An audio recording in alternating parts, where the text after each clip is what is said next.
भगवान श्री कृष्ण की अमृतमय वाणी को, गीता को हम लोग आत्मसात कर रहे हैं और जिस बिंदु पर आज फिर हम लोग पहुंचने लगे हैं, अगला शब्द है शौचम, पवित्रता। इस बिंदु पर जाने से पहले ये बात जरूर ध्यान रख लीजिए कि जीवन जैसे जैसे आगे बढ़ता जाता है, जीवात्मा की यात्रा तो लगातार जारी रहती है, एक शरीर से दूसरे शरीर में, दूसरे से तीसरे में, और जीवन के सुख दुख की कहानियाँ भी लगातार साथ साथ चलती रहती हैं, ये कहीं रुकती नहीं है। इसलिए कहा जाता है कि सदा न फूले तोरे और सदा न सावन होए, सदा न यौवन थिर रहे और सदा न जीवे कोय। आदमी सदा तो नहीं रहता, न सदा व्यक्ति का जीवन रहता, यौवन रहता, और सावन की बौछार भी हमेशा नहीं रहती, और फूल खिलने का मौसम भी सदा नहीं होता। थोड़े दिनों के लिए ही ये फूल खिला करते हैं। अलग अलग पौधों के फूल अलग अलग मौसम में आते हैं। तो जिंदगी का एक मौसम है, वह मौसम है जब आप अपने गुरु के निकट होते हैं और आपको एक कीचड़ की दुनिया से ऊपर उठ करके जीने का अवसर मिलता है। क्योंकि पाँव में कीचड़ तो सबके लगता है, मिट्टी की दुनिया में हम लोग रहते हैं, लेकिन यहाँ कमल बनकर खिल पाना ये किसी किसी के बस की बात होती है। और ये उसी के लिए संभव है जो व्यक्ति अपने गुरु की शरण में रहे और गुरु का होकर रहे, अपने प्राण को, अपने जीवन को, अपने हृदय को, अपने मन को, अपनी आत्मा को और अपनी बुद्धि को गुरु को सौंप दे। जिस तरह से कहा गया है कि समित पाणी श्रोत्रम ब्रह्मनिष्ठम, हाथ में समिधा लेकर व्यक्ति जाए और ये कहे ईंधन बनने के लिए आया हूँ, अयंत इद्म आत्मा जात वेद से। तो जात वेद है, अग्नि रूप है मेरे सदगुरु, और मैं तुम्हारा ईंधन बनने के लिए आया हूं, तो अपनी अग्नि मुझे दे, मेरे अंदर भी वही रूप दे। तेन इध्यस्व वर्धस्व, मैं इससे बढ़ना चाहता हूं, ऊंचाई छूना चाहता हूं। उसके बाद जो आगे मिलता है, प्रजा, पशु, कीर्ति, द्रविण, कुछ भी जीवन के लिए बहुत सारी चीजें की प्राप्ति होती है। लेकिन ये बात पहले बहुत आवश्यक है कि हम अपने सदगुरु की शरण ग्रहण करें, और फिर अगली बात शुरू होती है शौचम, पवित्रता। तो जीवन की पवित्रता में ये बड़ा महत्वपूर्ण बिंदु है कि मंदिर में पवित्रता ही प्रवेश करती है। अपवित्र जूते भी बाहर छूट जाएंगे। स्नान करके जाना होता है, वस्त्र शुद्ध पहन कर जाते हैं, तो कहते हैं फिर भावना भी शुद्ध रखें, और फिर भी कुछ थोड़ा बहुत संसार की भावना जुड़ी रहे तो मंदिर में घुसते ही घंटा लगा होता है, जिसको बजाते ही आपका ध्यान 6 सेकंड के लिए वो मस्तिष्क उस समय एकदम झटका खाकर बदलता है, पीछे की चीज़ें पीछे रह जाती हैं, और वहाँ से वो देहली होती है जिसको लांघना होता है। जैसे घर की एक देहली होती थी पहले, ऊपर उठी हुई लकड़ी होती थी, दरवाजे के अंदर से जब आपने जाना है तो वो ठोकर लगने वाली जगह बनी होती थी, झटका लगे। बाहर का तनाव लेकर घर में मत आना, क्योंकि ये प्रेम का मंदिर है।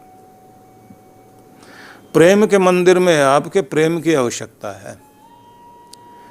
यहाँ आप घर के वो रिश्ता लेकर के आना, पिता बनकर आना, पति बनकर आना, बेटा बनकर के आना, जो तुम्हारा रिश्ता है वो बन करके आना। तुम बाहर पुलिस के अधिकारी हो तो वो अधिकारी बाहर हो, जज हो तो बाहर हो, तुम डॉक्टर हो तो बाहर हो, यहाँ डॉक्टर नहीं हो, यहाँ डॉक्टर नहीं चाहिए, यहाँ वकील नहीं चाहिए, यहाँ कोई पुलिस अधिकारी नहीं चाहिए, यहाँ जज नहीं चाहिए, यहाँ प्रेम का मंदिर है। तो ठोकर लगे और बाहर छोड़ करके आओ।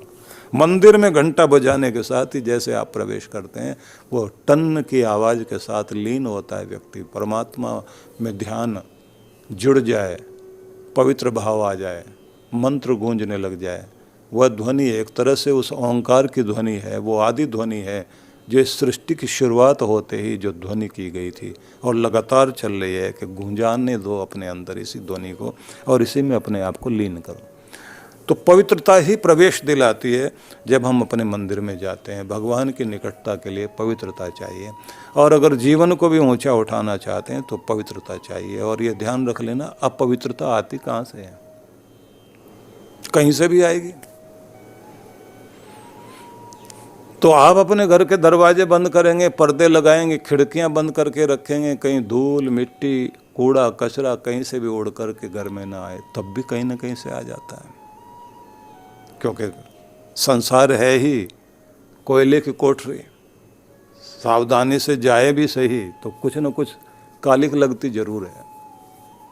इसलिए जो कहते हैं ना कि काजल के कोठरी में कितना भी सयानो जाए, एक रेख काजल की लागे ही लागे, लगेगी जरूर।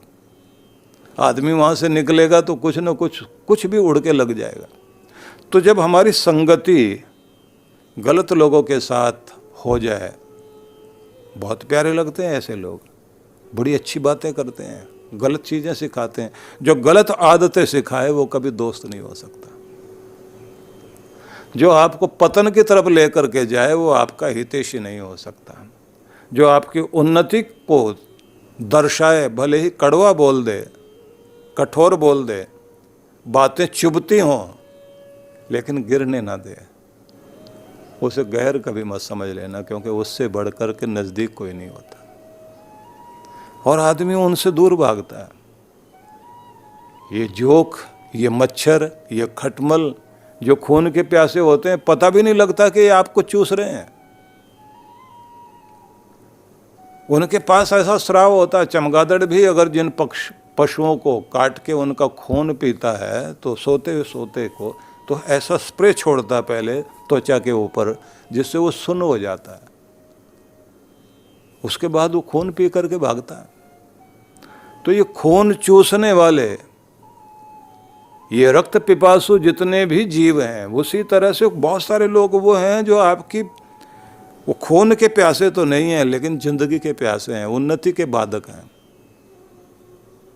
समझ में नहीं आता आदमी को, वो बहुत प्यारे लगने लग जाते हैं। अगर आप गलत से, वो कहते हैं ना अकेला रह लेना अच्छा, गलत लोगों का संग ठीक नहीं है, क्योंकि उनकी संगति थोड़ी देर हंसा भी देगी, जिंदगी भर के लिए रुलाएगी। अच्छे भले कॉलेज में पढ़ने वाले बच्चे, खूब तरक्की करते हुए, वो जो गाड़ियों में बैठकर आने वाले बड़े बाप के बच्चों को किसी ऊंचे पद वाले बच्चे के साथ दोस्ती कर लेते हैं, और फिर कोई गलत कार्य करने के लिए जब वो जाते हैं और इनको भी साथ में रख लेते हैं, वो तो किसी तरह से निकल जाते हैं उस समस्या से, क्योंकि वो ऊपर अप्रोच करके कहते हैं इसका नाम, क्योंकि बलि का बकरा चाहिए। उस भले आदमी को बलि का बकरा बना देंगे, खुद निकल जाएंगे। थोड़ी देर के लिए हंसा देगी ऐसी संगति, पर जिंदगी भर के लिए रुलाती है। इसलिए कहाँ से अपवित्रता घुस के आती है आदमी की जिंदगी में, इसकी कल्पना भी नहीं कर सकते। संगति से आएगी, खान पान से आएगी, गलत खान पान, गलत भाषा से आएगी, गलत तरह की वेशभूषा से आएगी, गलत चीज़ें पढ़ने से, गलत चीज़ें देखने से, इस सब से जो इनसे अपने को बचा लेगा, एक दिन वो उस जगह ऊंचा उठेगा। क्योंकि किसी भी पौधे को पहले तो खरपतवार का ही सामना करना पड़ेगा। वो खरपतवार के ऊपर से उठाएगा ऊपर, तो फिर वही खाद बन जाएगी। वो खरपतवार सूख जाएगी और वो उसकी खाद बनेगी, और फिर वो वृक्ष जो है ऊंचा उठता है। लेकिन शुरुआत में तो आप ये देखिए, वो खरपतवार, वो जो छोटे छोटे पौधे उग रहे होते हैं, इतनी तेजी से उगते हैं, वो दबा लेते हैं वो असली वाले पौधे को। आसपास की बहुत सारी चीज़ें, बाधक चीज़ें हैं जो आपके जीवन को दबाती हैं, जहाँ से आपकी भक्ति छूट जाती है, आपकी प्रगति छूट जाती है, आपकी विद्या छूट जाती है, आपके शुभ कार्य छूट जाते हैं। और व्यक्ति को जब वो पसंद आने लग जाए तो फिर आदमी को लगता है ये ज़्यादा अच्छा है। इसलिए बहुत लोगों को अपने माँ बाप की बातें अच्छी नहीं लग रही होती, क्योंकि हर समय भाषण करते हैं, मीठी बातें लगती है बाहर वालों की, वो बरगलाते हैं। इसलिए पवित्रता जितने जीवन में होगी उतना ही कल्याण होगा। वेदों में इसके लिए एक शब्द कहा है, यद अंतरम तद बाह्यम, यद बाह्यम तद अंतरम। जो तुम्हारे अंदर है उसको बाहर लाओ, और जो बाहर है वही अंदर भी जाए। मतलब जितने सुंदर बाहर दिखाई देते हो उतनी सुंदरता अगर अंदर भी आ जाए तो जिंदगी उसी दिन कीमती बन जाएगी।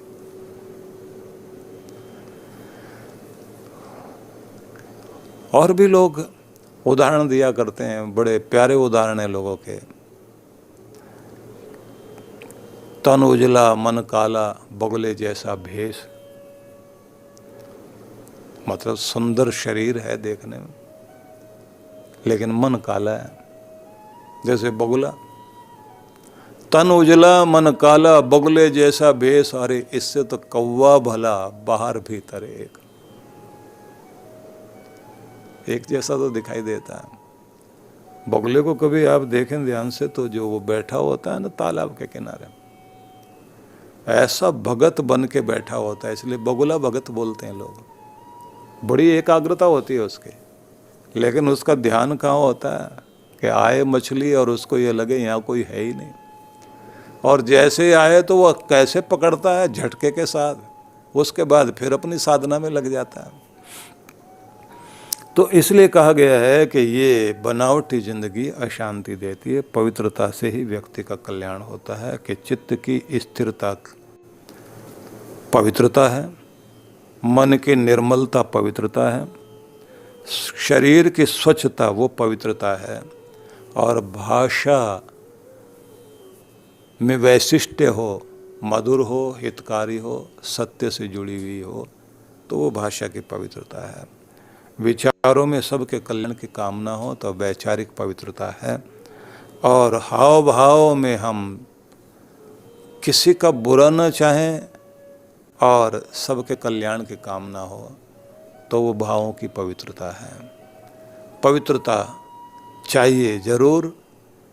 अद्भिर्गात्राणि शुद्ध्यन्ति, मन सत्येन शुद्ध्यति। पानी से जल शुद्ध हो, जल से जो है शरीर शुद्ध हो जाएगा। अद्भिर्गात्राणि शुद्ध्यन्ति, पानी से ही जल से ही शरीर की शुद्धि होती है। मन की शुद्धि का तरीका है कि इसको सत्य से जोड़ दें, बनावटी विचारधारा और बनावटी जिंदगी न रखें, कृत्रिमता से दूर रहें तो मन की शुद्धि होती है। बुद्धि को हम विद्या से, विद्या तपोभ्याम भूत आत्मा, अगर हम लोग तप करते हैं और विद्या का ज्ञान का सही उपयोग करते हैं तो उससे फिर आत्मा की शुद्धि होती है। इन सभी शुद्धियों में भी एक और शुद्धि मानी जाती है, व्यवहार शुद्धि। और व्यवहार शुद्धि में भी सबसे बड़ी ऊंची चीज मानी जाती है अर्थ शुद्धि, अर्थ शुचि। इससे बढ़ करके पवित्रता कुछ भी नहीं। इसको थोड़ा सा समझ लेना कि लेन देन में अगर आप पवित्र हैं तो सच में आप पवित्र हैं।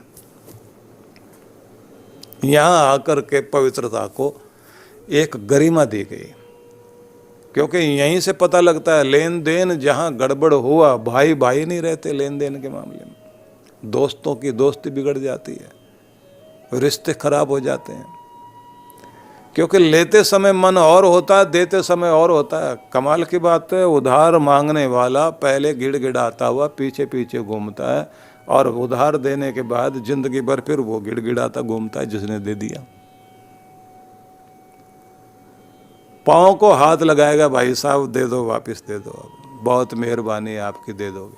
किस घड़ी में मैंने आपको दिया था, मैं उस घड़ी को खुद को कोस रहा हूं कि क्यों दिया मैंने। वापस करता ही नहीं आदमी। अगर करना भी पड़े तो तोड़ तोड़ के देगा। 100 रुपए के कम से कम 10-10 रुपए करके 10 बार में देगा, और वो भी हाथ जुड़वा करके। लेन देन में पवित्रता नहीं होती आदमी की। लेकिन उन लोगों के बारे में जरा सोचिए जो हमारे देश का महिलाओं का ही व्यवहार चला करता था। घर में जो है एक व्यवहार, छोटी सी गली, बीच में दोनों तरफ घर। एक के घर में मेहमान आ गए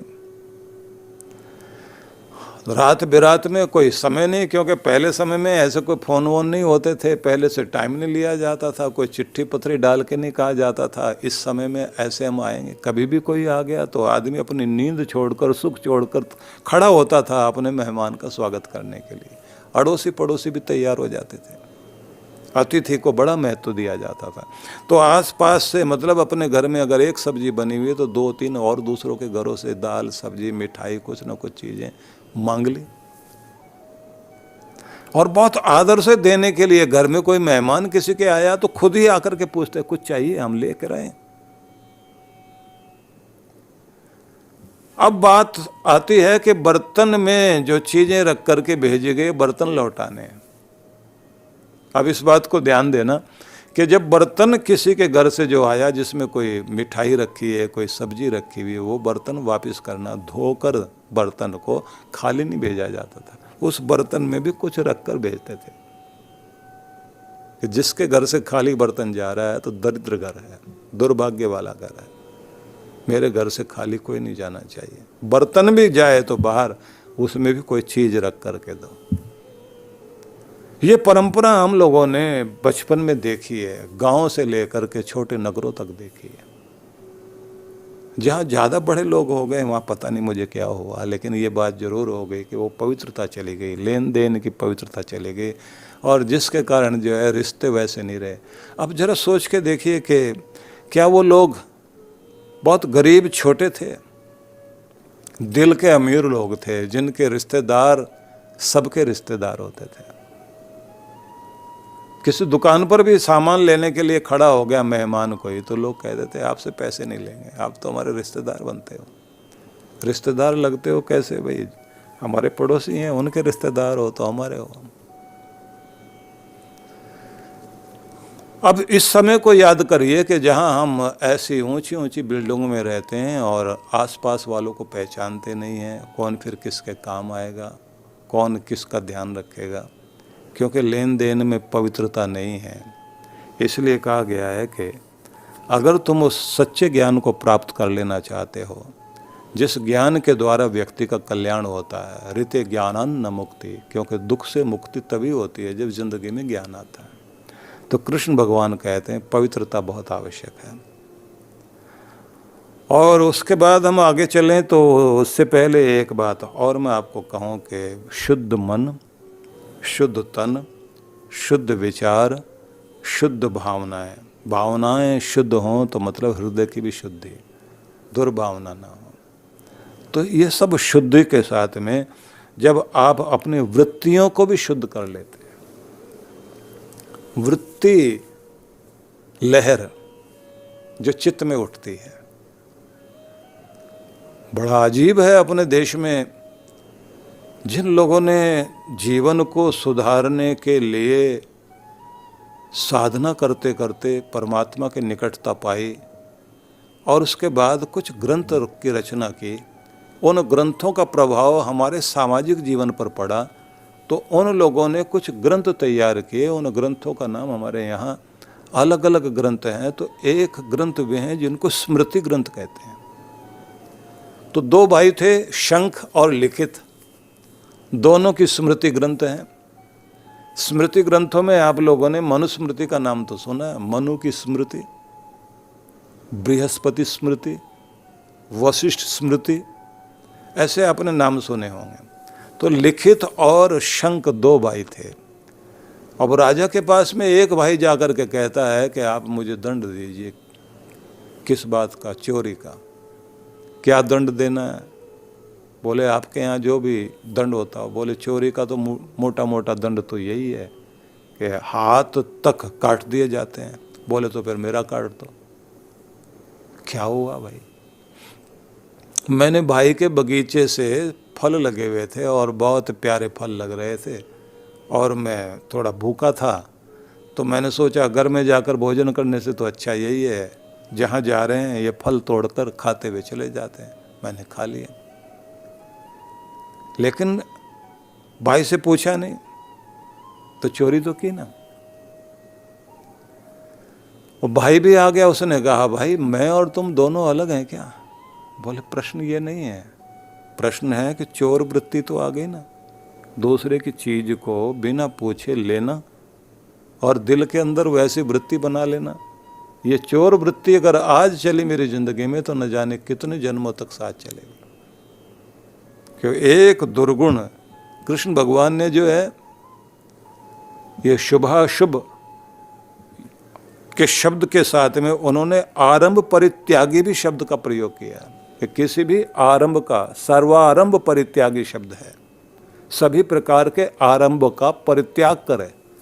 अब वो आरंभ क्या है? वो आरंभ यही है कि जहां से तुम चोर होने की दृष्टि में चलते हो, जहां से गिरने की स्थिति शुरू होती है, अब उस आरंभ का अगर परित्याग कर देते हो तो तुम्हारी जिंदगी में ऊंचाई आती है, भक्ति तभी जागती है। क्योंकि वो पहला कदम है, बुराई की तरफ उठने वाला पहला कदम अगर तुम रोक देते हो, उसको सर्वारंभ परित्यागी कहा उन्होंने। गीता के शब्दों की गहराई में जब आप जाएंगे तो आपको बहुत आनंद आएगा। इसलिए मैं आपको ये कहना चाहता हूं कि उन्होंने जाकर के कहा कि मेरे अंदर एक वृत्ति पैदा ना हो जाए कि आगे तक के लिए अभी छोटा चोर हूं, अभी इससे नहीं पूछा, कल मैं दूसरे से नहीं पूछूंगा और फिर कहूंगा चलता है सब। आदमी बोलता है ऐसे, सब चलता है, क्या फर्क पड़ता है। जब आदमी ये कहता क्या फर्क पड़ता है तो बस इसका मतलब है कि पतन के रास्ते पर शुरुआत हो गई है। किसी का भी कुछ ले लीजिए, कुछ भी उठा लीजिए, उदाहरण ऐसे आते हैं, उसके बाद किस तरह से क्या आगे की कहानी बनी उस तरफ मैं न जाकर आपको बताना चाहता हूँ कि ग्रंथों में ये कहा गया कि अपनी पवित्रता को बनाए रखने के लिए हमें कितनी बारीकी से ध्यान देना चाहिए। तो यहाँ तक हम लोग पहुँचे हैं, अगले शब्द पर फिर हम विचार करेंगे।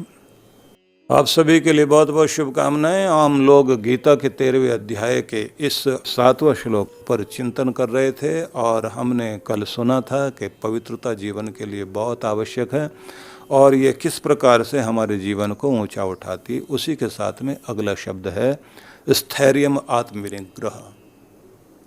स्थैर्यम शब्द का प्रयोग भगवान श्री कृष्ण ने किया, जिसका मतलब ये है कि स्थिरता चाहिए, जीवन में बहुत आवश्यक है। क्योंकि अगर आप पवित्र ज्ञान के उपासक बनना चाहते हैं, जीवन में सच्चे ज्ञान को धारण करना चाहते हैं, तो मन की स्थिरता, बुद्धि की स्थिरता की बहुत बड़ी आवश्यकता है। अब इस स्थैर्य गुण को अगर हम समझना चाहते हैं तो सांस्कृतिक आध्यात्मिक लक्ष्य की प्राप्ति के लिए जीवन में स्थिरता चाहिए। स्थिरता ही दृढ़ निश्चय कहलाता है। कोई व्यक्ति अंदर से स्थिर है तो इसका मतलब है स्थिर व्यक्ति ही दृढ़ निश्चय वाला, पक्के इरादे वाला होगा। और जो दृढ़ निश्चय वाला है, एकनिष्ठ है, तो ऐसा व्यक्ति ही स्थिरता को धारण कर सकता है। दूसरे शब्दों में हम कहें, सबको जोड़ के एक ही पंक्ति में अगर कहा जाए, सांस्कृतिक आध्यात्मिक प्रगति के लिए व्यक्ति को जीवन में स्थिरता की आवश्यकता है। उस स्थिरता को लाने के लिए दृढ़ निश्चय भी चाहिए, एक निष्ठ प्रयत्न की भी आवश्यकता है। स्थिरता चाहिए, दृढ़ निश्चय चाहिए और एक निष्ठ, एक लक्ष्य के प्रति निष्ठावान, उसका वफादार बनकर पूरी शक्ति उसमें व्यक्ति लगाए तो उसको सफलता मिलती है। एक पंक्ति में ये कहा जा सकता है। अब इसको ध्यान में रख लीजिए कि किसी भी व्यक्ति के अंदर ठहराव किसी चीज में लग गया तो उसमें पूरी तरह से स्थिर हो जाए और फिर डोले नहीं। क्योंकि स्थिरता को समझने से पहले ये जानना बहुत जरूरी है कि स्थिर से उल्टा क्या है, अस्थिर। अस्थिर क्या है? जो टिकता ही नहीं, डोलता रहता है, कंपित रहता है। जो व्यक्ति किसी भी न लक्ष्य में, न किसी बात पर, न किसी काम में स्थिर है ही नहीं, तो वो कभी भी सफल नहीं होगा। सफलता वहाँ मिलती है जहाँ व्यक्ति के जीवन में स्थिरता आती है। इसलिए स्थिरता पहले जरूरी है। और ध्यान की दिशा में जाने के लिए पतंजलि ऋषि ने जिस शब्द का प्रयोग किया, स्थिर सुखम आसनम, स्थिरम सुखम आसनम, आसन को सिद्ध करने के लिए सुखपूर्वक स्थिरता से आप बैठ सकें, तो इसी को आसन कहा गया। कि आप अगर बिना हिले डुले स्थिरता के साथ और सुखपूर्वक, क्योंकि कई बार व्यक्ति कोई आसन तो लगा लेता है लेकिन बेचैन बना रहता है, हिलता डुलता रहता है, या बिना हिले भी बैठे अंदर से बहुत ताकत लगा के अपने आप को स्थिर करके बैठा हुआ है, तो थोड़ी देर के बाद में वो व्याकुलता जो अंदर बनी हुई है वो ज़्यादा देर तक तो टिकने नहीं देती, तो फिर हम लोग जो है अपने आसन से हट जाते हैं। लेकिन जिस आसन में सुखपूर्वक स्थिरता के साथ बैठ सकें, तो उसको उन्होंने आसन कहा। उसके बाद में आगे कहा कि फिर प्राणायाम, आसन, प्राणायाम, प्रत्याहार, धारणा, ध्यान, समाधि। उससे पहले की जो भूमिका है वो ये है कि समाज के साथ आपने कैसे व्यवहार करना है और व्यक्तिगत जीवन में कैसे रहना। तो उसके लिए दो चीज़ें कही, यम और नियम। नियम खुद के लिए हैं और यम संसार के लिए हैं। व्यवहार संसार में कैसे करना है, तो उसके लिए उन्होंने यम बताया, और खुद के साथ में कैसे रहना है उसके लिए नियम बताया। तो यम, नियम, फिर आसन। और आसन में सुखपूर्वक बैठना। सुखपूर्वक बैठने में मतलब स्थिर रहना। स्थिरता आवश्यक है, क्योंकि जिसको पाने चले हो स्थिरता से ही पाया जा सकता है। तो जीवन में स्थैर्य, स्थिरता जरूरी है। स्थिरता से आती है दृढ़ता। चंचल और कंपित मन से ब्रह्म का ध्यान कर पाना, प्रभु का ध्यान कर पाना संभव नहीं है। चंचल व्यक्ति के द्वारा किसी लक्ष्य को पाना आसान नहीं होता। ये उसी के लिए संभव है जिस व्यक्ति का मन एकाग्र हो, जिसका लक्ष्य पर ध्यान पूरी तरह टिका रहे, और जो अपनी पूरी ऊर्जा को केंद्रित करते हुए, केंद्रित वही करेगा जो स्थिर है। इसलिए मन का स्थिर रहना बहुत आवश्यक है।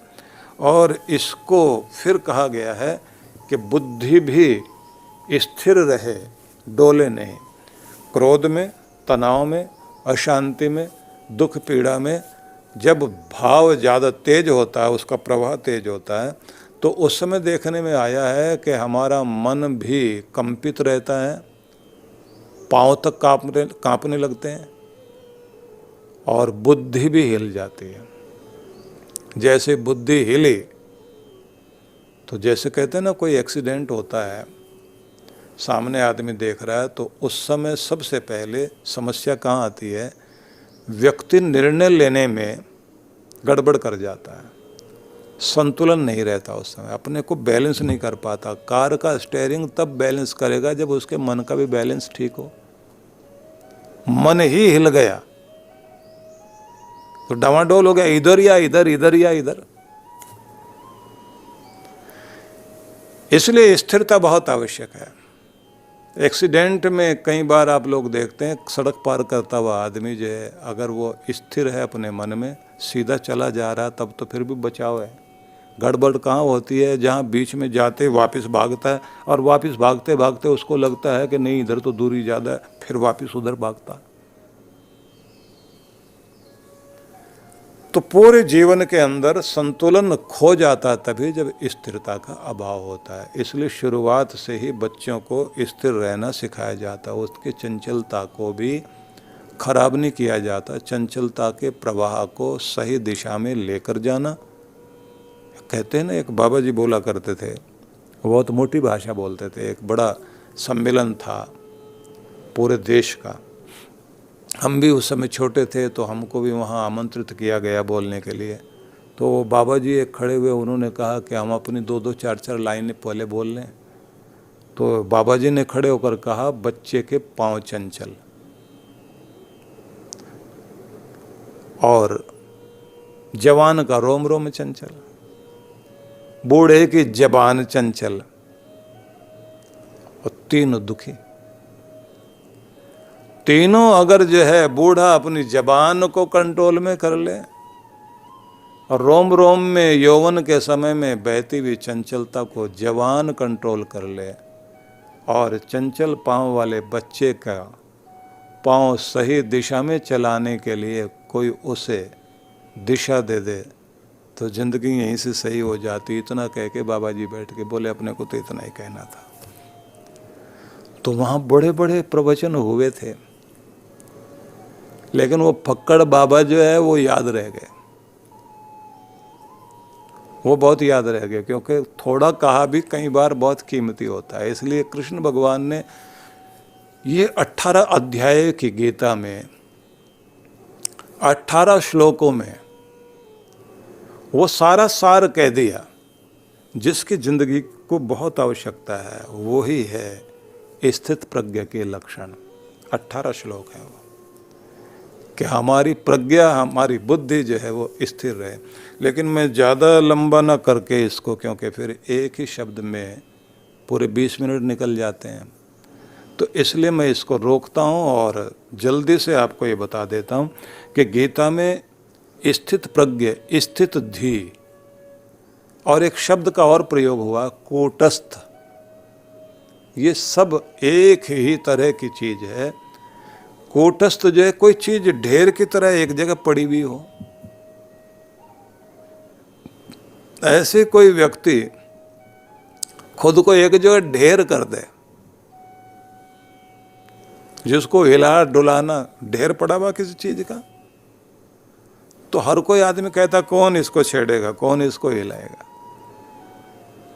जिसको लोग ये देख लेते ना हिलने वाला नहीं है, फिर उससे मगजमारी लोग नहीं करते। जिसको देखते हैं बहुत जल्दी हिलने वाला, बहकने वाला, लोग बहका ले जाते हैं। तो इतना स्थिर करो अपने आप को अपने लक्ष्य के प्रति कि किसी के बहकावे में आकर आप बहक ना जाए, क्योंकि मीठी बातें करने वाले तो जीवन में बहुत मिलेंगे, फिसलाने वाले मिलेंगे, लक्ष्य से आपको दूर करने वाले मिलेंगे। बुद्धि को डामाडोल करने के लिए कोई डर दिखाएगा, कोई लालच दिखाएगा, कोई तरह तरह के आकर्षण दिखाएगा। जिसने अपने को स्थिरता प्रदान कर ली, कहा जीवन का लक्ष्य उसी को मिलेगा और सच्चे ज्ञान के लिए बहुत आवश्यकता है। अगला शब्द उन्होंने और कहा है आत्मविनिग्रह। इस शब्द पर भी हम लोग जाते हैं, लेकिन फिर से एक बार पीछे दृष्टि ले जा करके देख लें। भगवान श्री कृष्ण कहते हैं कि तुम अभिमान से, दंभ से, हिंसा से रहित होकर बर्दाश्त करने की शक्ति को बढ़ाकर सरलता को अपनाओ। ये पहली पंक्ति थी, क्योंकि महान पुरुषों के लिए कहा जाता है कि सरलता और तरलता उनके जीवन का हिस्सा होता है। सरल रहना और तरल रहना, तरल रहने का मतलब होता है कि कोई भी तरल पदार्थ पात्र के अनुरूप ढल जाता है, परिस्थितियों को ध्यान में रख कर के ढल जाए। कहीं झुकना है झुक जाओ, कहीं तनना है तन जाए, तो वो तो सरलता हो गई। और बिना सरल हुए कुछ भी बात नहीं बनती। तो अंदर से जटिल रहना और बाहर से सरल बने रहना का वो तो इस दुनिया का ढंग है। महान पुरुषों का ढंग ये है कि वो अंदर बाहर से सरल रहते हैं, कुटिलता अंदर रख कर के और बाहर सरलता का मुखौटा पहनकर नहीं घूमते। अगला शब्द था कि आचार्य गुरु की उपासना करे व्यक्ति और पवित्रता को अपनाए, और फिर कहा गया स्थिरता जिंदगी के लिए आवश्यक है। अब आखिरी शब्द इसके अंतर्गत और है, वह है आत्मविनिग्रह। विनिग्रह मतलब जो है, विनिग्रह का अर्थ हुआ संयम, आत्म संयम। आत्मविनिग्रह का मतलब हो गया संयम, खुद पर कंट्रोल। और ये कंट्रोल जब आ जाए तो जगत के साथ व्यवहार करते समय व्यक्ति अपने इंद्रियों और मन पर संयम रख सके और खुद पर भी ध्यान दे कि दिल दे तो इस मिजाज का परवरदिगार दे, इस तरह का दे। दिल दे तो इस मिजाज का परवरदिगार दे जो रंज की घड़ियां भी खुशी में गुजार दे, दुख की घड़ियों को भी आनंद के साथ व्यतीत कर दे। कि भगवान ऐसा मिजाज दे या ऐसा दिल दे कि हम लोग दुख वाली घड़ी को भी सुख में बदल सकें। क्योंकि आदत तो हमारी वो पड़ी ही कि छोटे से दुख को भी इतना बड़ा बना लेते हैं, उसको सोच सोच कर मेरे साथ ऐसा हुआ, मेरे साथ ऐसा हुआ, तो बहुत भयंकर रूप धारण कर लेता है। तो कहा गया आत्म संयम, जगत के साथ व्यवहार करते समय अपने इंद्रियों पर, अपने मन पर संयम करें। इंद्रियों और शरीर पर समग्रता से संयम, इंद्रियों और शरीर के साथ इस तरह का व्यवहार कि आपके अनुसार आपके नौकर चलें, नौकरों के अनुसार आप नहीं चलें। मतलब आपके को चलाने वाली इंद्रियां ना हों। क्योंकि बहुत ज़्यादातर लोगों के साथ यही है कि एक बार जैसे बच्चे के साथ होता है ना, बच्चे का पूरा ध्यान जो है उसकी वृत्तियां बहिर्मुख होती हैं, खुद पर कंट्रोल नहीं होता। तो मेले में लेकर के या किसी मॉल में, क्योंकि आजकल का मेला तो मॉल हो गया, पहले मेले लगते थे तो उसमें तरह तरह की चीज़ें खुले में रखी हुई हैं, चलता हुआ व्यक्ति सुनता था, देखता था। कहीं हलवाई जो है वो जलेबियाँ तल रहा है, कोई पकौड़े, कोई पानी पूड़ी, कोई तरह तरह की चीज़ें रखे बैठे हैं, कोई खिलौने लेकर के बच्चों की तरफ हिलाते हैं। वो खिलौने वाले भी जो है जिसके साथ बच्चे चल रहे हों, ऐसे माँ बाप के आसपास जा जा कर के दिखा दिखा करके, क्योंकि वो ललचाने के लिए कार्य करते हैं। और अगर कोई डांट भी दे कि भैया अपना काम करो, नहीं बहन जी ले लो, और बहन जी अगर डांट दें कि नहीं हटो आगे से, तो फिर वो बच्चे की तरफ करके उसको हिलाते हैं। कोई झुनझुना दिखाएगा, कोई खिलौना दिखाएगा, और बच्चा उस समय जो है माँ बाप की गोदी से नीचे कूदने को तैयार, क्योंकि उनको पता है वो ललचा रहे हैं और बच्चे के अंदर जो है वो बात जाग गई, लेना जरूर है। और बच्चे की स्थिति ये है, वो कभी मिठाई की तरफ भागेगा, कभी खिलौने की तरफ भागेगा, कभी किसी पोशाक को, किसी अच्छे कपड़े को पहनने के लिए जो है कि मुझे तो ये वाला कपड़ा चाहिए, ये वाली ड्रेस चाहिए। वो उन चीज़ों को लेने के लिए उतावला हो जाता है। कहीं और बेकार की चीज़ें जो उसको रंग बिरंगी लग रही हैं उनकी तरफ दौड़ता है।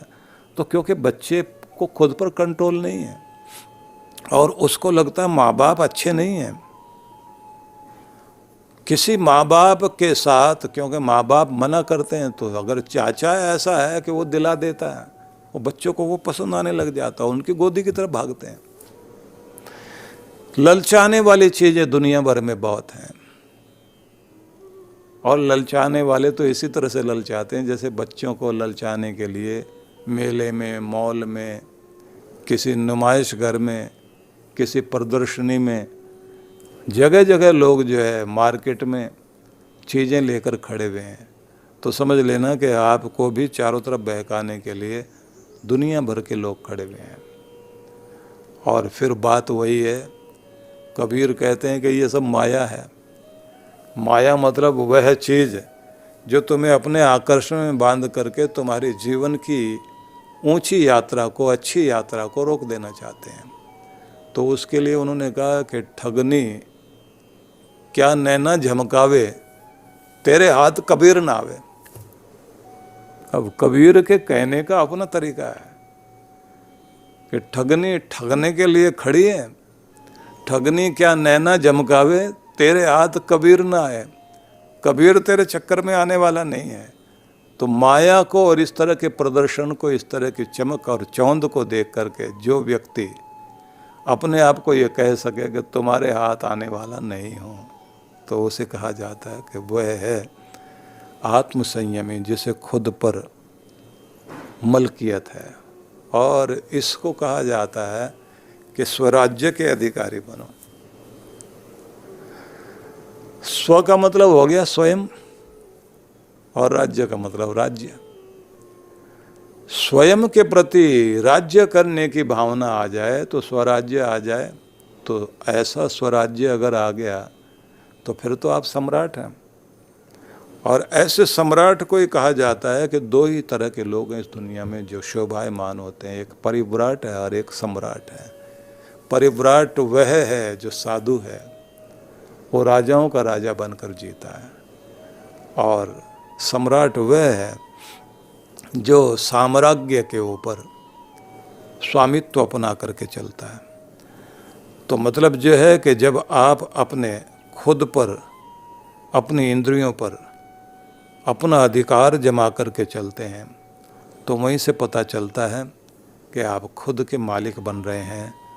आपके पास ज्ञान दशा में इंद्रियों के द्वारा जो लाचारी खड़ी की जाती है, वो जो लाचार कर देती हैं, कभी जीभ लाचार कर देती है, कभी आँख लाचार करती है, कभी कान हमको ऐसा बेबस बना देते हैं कि नहीं वही सुनना है, वही देखना है, वही चखना है, वही छूना है, वही सूंघना है। हमारी ये इंद्रियां जब हमको लाचार कर दें, इंद्रियां और मन हमारा जो है आदतों का गुलाम बन जाए, तो समझ लेना चाहिए हमारे साम्राज्य को दूसरों ने छीन लिया और हम गुलामी और दास्ता की ज़िंदगी जी रहे हैं। अब इसको बहुत ध्यान देने की आवश्यकता है। उदाहरण सहित इसको अगर हम कहें तो बहुत सारे उदाहरण हैं, और कितनी बार ऐसे भी लोग हैं जो बड़े संयमी होते हैं और बड़ा अपने ऊपर कंट्रोल करके बैठते हैं। एक बाबा जी थे जो ये कहते थे, भाई गुस्सा वुस्सा तो हमने जीत लिया, उद्विग्नता भी नहीं आती, कड़वाहट छूट गई है, अब हम बड़े शांत हो गए हैं। तो उनसे कहा गया, बाबा जी अगर ऐसी बात है तो फिर तो ज़रा दुनिया का चक्कर लगा के आइए। बोले दुनिया में ही तो रहते हैं। तो एक जगह बाबा जी बैठे हुए थे, कुछ बच्चों को लगा कि चलो परीक्षा कर लेते हैं। तो एक व्यक्ति ने कहा, एक लड़के ने आके कहा, ये जो बाबा जी बैठे हैं इनकी बड़ी महिमा है, गुस्सा कभी नहीं करते, बड़े शांत रहते हैं, तनाव है ही नहीं, बेचैनी है ही नहीं। और दूसरे ने कहा, लेकिन आज तो बड़ा गुस्सा दिखाई दे रहा है इनका, आज जो चेहरा दिखाई दे रहा है वो कल वाला नहीं है, कल भी मैंने देखा तो कल तो बहुत शांत थे, बाबा जी गुस्से में है। अब बाबा जी जो है उसकी तरफ टेढ़ी नज़र से देखें, भैया गुस्सा कहाँ, हम तो बहुत शांत हैं। नहीं महाराज आज तो आ रहा है गुस्सा, आज तो आंखों में दिखाई दे रहा है, नहीं है कुछ बात। दूसरे ने भी कहा, हाँ नहीं वो जो आपकी जो है ना वो भ्रुकुटी ऐसी जो तनी हुई है ना, वहाँ है गुस्सा। तीसरे ने कहा नाक भी फूली हुई है। चौथा कहता कहीं दांत ना पीसने लग जाए, छेड़ने की जरूरत नहीं है। अब थोड़ी थोड़ी देर के बाद में जैसे इन्होंने खेल शुरू किया, अब बाबा जी तो खड़े हो गए, बोले भैया मैं शांत हूँ, मैं कहाँ गुस्सा कर रहा हूँ, मैं कहाँ कुछ बोल रहा हूँ। और फिर उसने उठा करके कुर्सी इधर फेंक दी। मैंने कह दिया ना गुस्सा नहीं करता हूँ मैं। उन्होंने कहा नहीं बाबा जी आ गया आ गया आ गया। और थोड़ी देर के बाद उसने जो उठा के टेबल वो पटक दी। मैंने कहा ना मैं नहीं करता गुस्सा, मैं किसी को कहाँ कुछ कहता हूँ। और उसके बाद तो हालत ये हो गई, वो चीखे चिल्लाएं। और जैसे आप देखते हैं ना कभी कभी वो बैल जो फूं फूं करता है और जो है अपने पाँव से खुर से मिट्टी पीछे फेंकता है, तो बाबा जी की हालत वैसे हो गई। उसके बाद में जो है वो सज्जन बाहर निकल आए। उन्होंने कहा मैंने इनको कहा था कि ज़रा एक बार कुरेद के देख लेना बाबा जी ठीक ठाक तो हैं। अब वो बड़े शर्मिंदा हुए, बोले वैसे तो मैं ठीक हूँ अगर कोई छेड़े नहीं तो। बोले ऐसे तो सारे लोग ठीक हैं अगर छेड़े नहीं तो। क्योंकि छेड़ने से तो पता लगता है कि कहाँ आदमी दुर्वासा है, कहाँ परशुराम है, और कहाँ वो शांत मुनि है, कहाँ वो वशिष्ठ है। तो इसलिए कहा गया है कि जीवन के लिए आत्म संयम एक बहुत बड़ी शक्ति है, और उस पर बड़ी बात है कि आपका गुस्सा आपके हाथ में रहे, गुस्से के हाथ में आप ना रहें। उपयोग करना पड़े तो कर लीजिए, लेकिन उसको राक्षस नहीं बनने देना। कभी कभी इसकी आवश्यकता पड़ती है। तो सभी के लिए बहुत सारी मंगल कामनाएं, और फिर हम लोग अगले श्लोक में कल प्रवेश करेंगे।